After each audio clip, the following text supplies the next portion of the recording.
अस्सलाम वालेकुम। मैं बना रही हूँ बहुत ही मज़ेदार सैंडविच।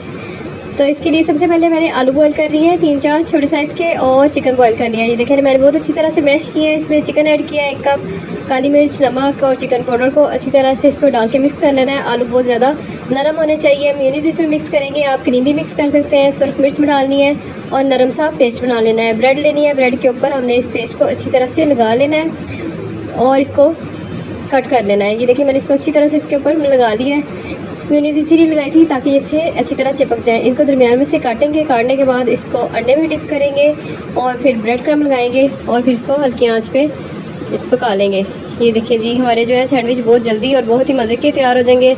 रमज़ान में बच्चों के लिए बहुत अच्छे स्नैक्स हैं। अगर आपको मेरी रेसिपी पसंद आती है तो प्लीज़ चैनल को सब्सक्राइब ज़रूर कर दीजिएगा और बेल आइकन प्रेस कर दें। और इसको आप फ्रीज़ करके भी रख सकते हैं, 15 दिन के लिए इसको यूज़ कर सकते हैं। इसको मैंने बहुत ही कम ऑयल में दोनों तरफ से सेक के तैयार कर लिया है। हमारे सैंडविच रेडी हैं।